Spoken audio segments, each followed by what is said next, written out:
आराम से मोबाइल हटाना पड़ेगा। गोल्डन दास है, वो वहाँ कल आए हुए थे अपने समर्थकों के साथ में, और उन्होंने वहाँ पे काफ़ी उग्र तरीके से अपने भाषण को रखा, जिससे इनके समर्थक उत्तेजित हो गए और इनके समर्थकों के द्वारा लगभग 5 से 6 घरों में जाके तोड़फोड़ की गई। एक वहाँ पर रूपा की हत्या हुआ था और उसके बारे में अफवाह बहुत गंदा और गलत फैला दिया गया था, जो कि यहाँ आने के बाद हमको ऐसा कुछ समझ में नहीं आया। और बिहार पुलिस से जो मैं आज तक बोलते आया हूँ, मैं उसके लिए दोनों कान पकड़ के मैं क्षमा मांगता हूँ और बिहार पुलिस को, वर्दी को मैं सम्मान करता हूँ और अंतिम सांस तक मैं करूँगा। नमस्कार, आप फर्स्ट लुक बिहार देख रहे हैं और मैं हूं अभिषेक रंजन। देखिए कि पारू थाना क्षेत्र में जिस प्रकार से कल जो है उपद्रव मचाया गया था, माहौल खराब करने की कोशिश की गई थी, इसके साथ साथ जातीय उन्माद फैलाने का प्रयास किया गया था। इस मामले में पुलिस ने अब कार्रवाई की है। बता दें कि इस मामले में 16 लोगों को गिरफ्तार किया गया है। जिस प्रकार से पारू थाना क्षेत्र में नाबालिग की बीते दिन हत्या हुई थी, इस मामले में जो है लगातार राजनीति गर्म हो गई थी। लगातार जो है नेताओं का दौरा जो है पारू थाना क्षेत्र में जिस गांव में घटना हुई थी उस गांव में लगातार दौरा था और पीड़ित परिवार से लगातार मिल रहे थे। लेकिन कल बता दें कि बहुजन आर्मी के राष्ट्रीय अध्यक्ष जो कई दिनों से सोशल मीडिया पर अपना बैनर पोस्टर जारी कर वो आने का प्रयास कर रहा था। उसका कहना था कि मैं आ रहा हूं अपनी बहन को न्याय दिलाने के लिए। लेकिन कल जब गोल्डन दास जो है पारू थाना क्षेत्र के उस गांव में जब पहुंचे, उस गांव में गोल्डन दास जो है सैकड़ों समर्थक के साथ पहुंच गया। लेकिन समर्थक के साथ पहुंचने के बाद क्या हुआ, जो आरोपी है उसके घर पर तोड़फोड़ की, इसके साथ साथ आसपास के लोगों के घर पर भी तोड़फोड़ की, इसके साथ साथ जातीय उन्माद जो है फैलाने का प्रयास किया। पुलिस को जब इस बात की सूचना मिली, पुलिस वहां पर जाकर समझाने का प्रयास किया। पुलिस की बात नहीं मानी, इसके साथ साथ जो है रोड़े पत्थर भी चलाना शुरू कर दिए। इसके बाद पुलिस ने जो है सभी को खदेड़ा। उसके बाद वहां पर पुलिस जो है अब उस गांव में कैंप कर रही है।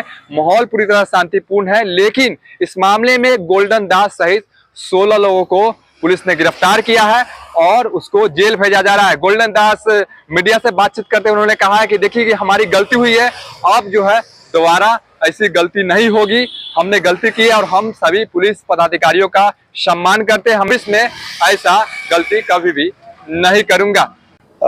इस घटना क्रम के बाद में लगातार राजनीतिक दलों का उस घटना स्थल पे और उस ग्रामीण गांव में लगातार आना जाना हो रहा था। उसी क्रम में कल एक नवयुवक है जिनका नाम गोल्डन दास है, वो वहाँ कल आए हुए थे अपने समर्थकों के साथ में, और उन्होंने वहाँ पे काफ़ी उग्र तरीके से अपने भाषण को रखा, जिससे इनके समर्थक उत्तेजित हो गए और इनके समर्थकों के द्वारा लगभग 5 से 6 घरों में जाके तोड़फोड़ की गई। एक तो जो आरोपी थे जिनको गिरफ्तार किया गया था मिथिलेश राम, उनके घर के बाहर जो सामान पड़ा था उससे तोड़फोड़ की गई, और जो उनके पड़ोसी थे उनके घरों में तोड़फोड़ की गई।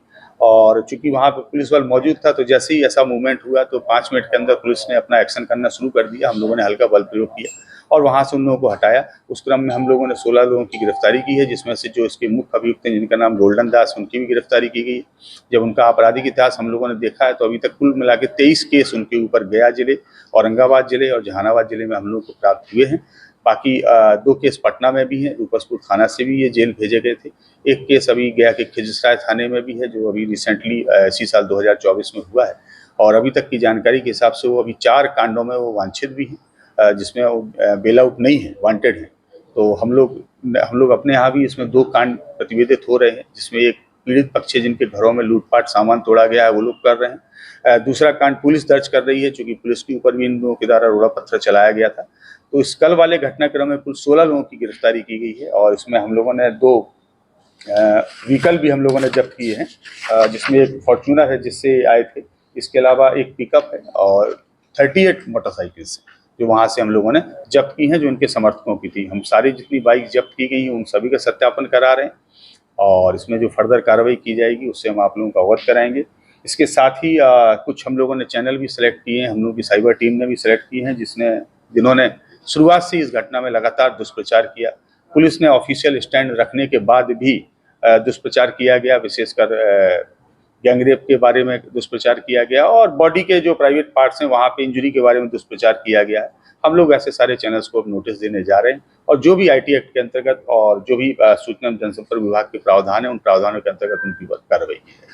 अब एहतियातन क्या बढ़ता जा रहा है सर घटनास्थल? घटनास्थल पे हम लोगों की फोर्स मजिस्ट्रेट है, लगभग एक कंपनी वहाँ पे हम लोगों की DSP रैंक के ऑफिसर वहाँ पे राउंड द क्लॉक हैं, 2 इंस्पेक्टर रैंक के ऑफिसर हैं और लगभग 100 पुलिसकर्मी वहाँ पे हैं। वहाँ माहौल पूरी तरीके से शांति है, अभी कोई वहाँ विधि व्यवस्था की समस्या। पत्थरबाजी में पुलिसकर्मी भी घायल है। हाँ, कुछ थोड़ा बहुत पुलिसकर्मियों को चोट लगी है पत्थरबाजी में और इसलिए हम लोग पुलिस कांड भी अपना दर्ज कर रहे हैं। गोल्डन जी क्या कारण था? देखिए वहाँ पर रूपा की हत्या हुआ था और उसके बारे में अफवाह बहुत गंदा और गलत फैला दिया गया था, जो कि यहाँ आने के बाद हमको ऐसा कुछ समझ में नहीं आया और उसी को हवा सुनकर बहकावा में आकर हमने यहाँ अपने बयान से जो भी क्षति या नुकसान हुआ, जो भागदौड़ हुआ, मैं उसके लिए क्षमा प्रार्थी हूँ दिल से। और बिहार पुलिस से जो मैं आज तक बोलते आया हूँ, मैं उसके लिए दोनों कान पकड़ के मैं क्षमा मांगता हूँ और बिहार पुलिस को वर्दी को मैं सम्मान करता हूँ और अंतिम सांस तक मैं करूँगा। चंदा इकट्ठा करके आप फॉर्च्यूनर से आते हैं यहाँ। देखिए, आप बाबा साहब को मानने वाले हैं, कब कैसे कानून का आपने फंडिंग समाज 5, 10, 20, 50 करते हैं। प्लानिंग के तहत किए थे आप? जी सर, प्लानिंग के तहत किए थे, प्रायोजक था, पहले से ही करना था इस तरह से? नहीं सर, प्लानिंग नहीं, जिसे बोल तो रहे हैं कि यहाँ जैसा अफवाह मीडिया में चल रहा था और यहाँ आने के बाद पता चला कि ऐसा बिल्कुल कुछ नहीं। चंदा क्या करते हैं जी? आप ऐसा बार कर चुके हैं, आप क्या करते हैं पैसा को? कानून को आप पुलिस वाले को समझाते रहते हैं बार कि ये कानून। मैं बोला तो कि जो अभी तक जो कुछ मैं बोलते आया हूँ, मैं दोनों कान पकड़ के क्षमा चाहता हूँ और बिहार पुलिस हमारे सम्मानित हैं और दिल से मैं अंतिम सांस तक सम्मान करते हैं। गोल्डन जी, आप बाबा साहब को मानते हैं ना, जय भीम का नारा, तो आपने कानून के विरुद्ध जाके इस तरह से कैसे? आप मैं उसी को जो गलती किया और जो कानून जो प्रक्रिया है, जो कानूनी कार्रवाई है हम पर करें, हम उसका सजा काटने के लिए तैयार हैं। लेकिन आज से मैं सभी मीडिया के सामने बोल रहा हूं कि आज के बाद से वो बिहार पुलिस हो या हमारे सिपाही साहब हो, किसी के विरोध अगर एक भी शब्द मेरा अगर उल्टा निकला तो उसका मैं भुगत होगी। बने रहिए फर्स्ट लुक बिहार के साथ आगे भी खबरों के लिए, तब तक के लिए नमस्कार।